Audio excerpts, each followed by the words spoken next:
ये कहानी एक छोटे से गांव में रक्षाबंधन के त्योहार के दौरान घटती है।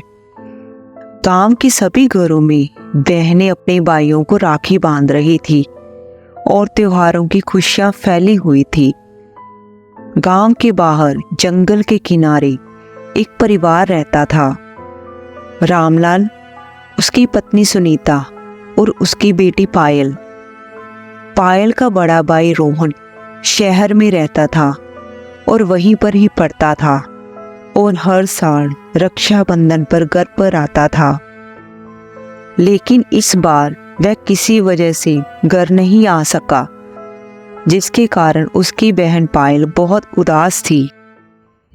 रात के सन्नाटे में पायल की नींद अचानक टूट गई कि कमरे में एक अजीब सा सन्नाटा था और खिड़की के बाहर हवा की सरसराहट सुनाई दे रही थी।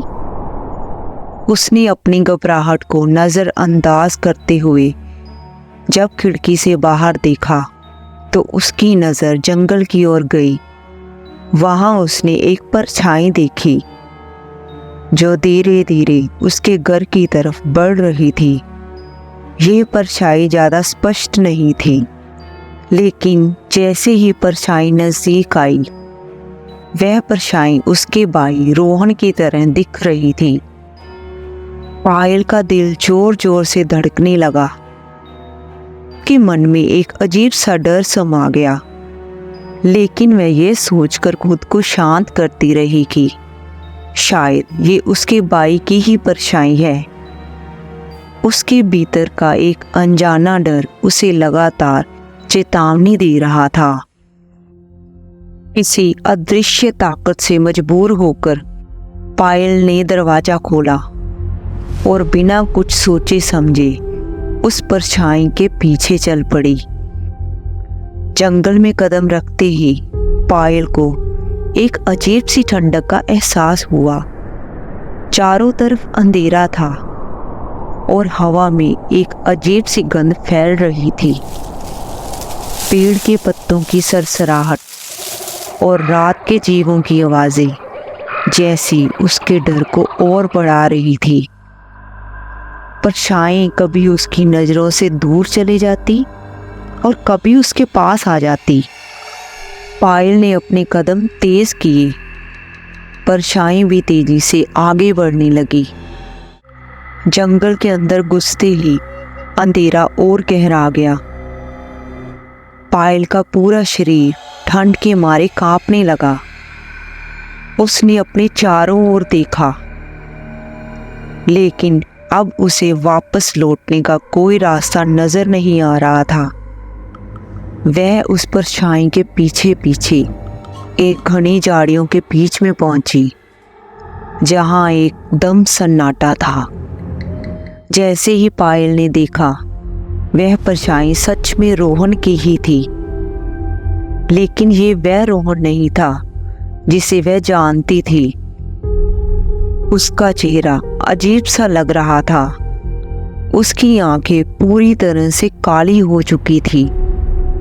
उसका शरीर एक अजीब तरीके से हिल रहा था, जैसे कोई अदृश्य शक्ति उसे पकड़कर हिला रही हो। रोहन ने धीरे धीरे अपनी काली आंखें पायल की ओर घुमाई और बोला, तुम मुझे राखी बांधने आई हो पायल? उसकी आवाज में एक भयानक सी ठंडक थी जो पायल के शरीर को अंदर तक चीर गई। पायल के हाथ कांप रहे थे, लेकिन वह कुछ समझ नहीं पा रही थी।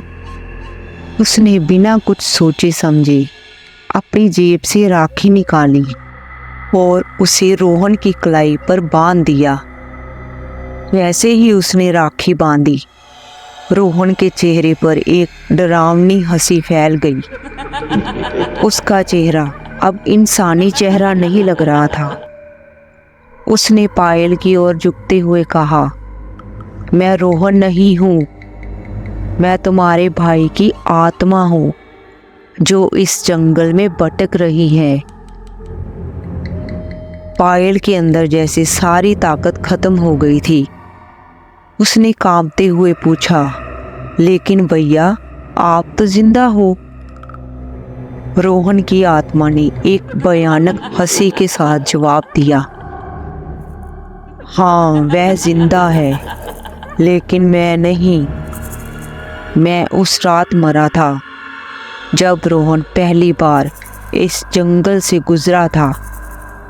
मुझे एक अदृश्य शक्ति ने यहाँ पर मार दिया और मेरी आत्मा इस जंगल में फंस गई और मैं हमेशा के लिए इस जंगल का हिस्सा बन गया हूँ। तुमने मुझे राखी बांधकर इस बंधन को और मजबूत कर दिया है। अब मैं तुम्हें भी अपने साथ ले जाऊंगा। ये सुनते ही पायल की चीख पूरे जंगल में गूंजने लगी। वह भागने की कोशिश करने लगी, पर भाग नहीं पा रही थी। ऐसे लगा जैसे उसके पैर जमीन से चिपक गए हों। उसकी सांसें तेज हो रही थी।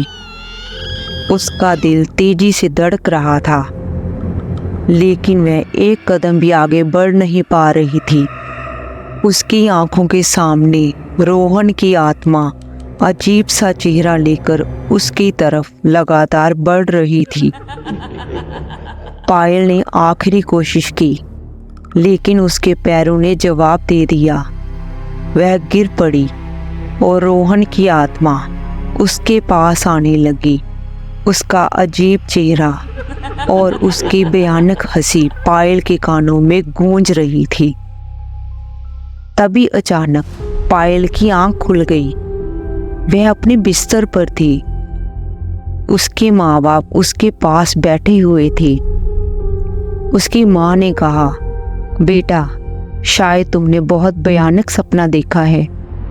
सब ठीक है? लेकिन पायल को ऐसा महसूस हुआ जैसे वह सपना नहीं था। उसकी आंखों में वो डरावनी परछाई अभी भी तैर रही थी। अगले दिन गांव से खबर आई कि रोहन जिस रास्ते से गांव में आ रहा था, वह रास्ते में एक हादसे का शिकार हो गया था और अब वह कभी वापस नहीं आएगा। उस दिन के बाद से पायल ने कभी किसी को राखी नहीं बांधी और वह जंगल अभी भी लोगों के दिलों में एक डर के रूप में बसा हुआ है। कहते हैं आज भी उस जंगल से रक्षाबंधन की रात एक लड़के की चीखें सुनाई देती हैं और एक परछाई राखी की तलाश में भटकती रहती है। अगर आपको हमारी ये कहानी अच्छी लगी हो तो इसे अपने दोस्तों के साथ शेयर करें, सब्सक्राइब करें और लाइक करें।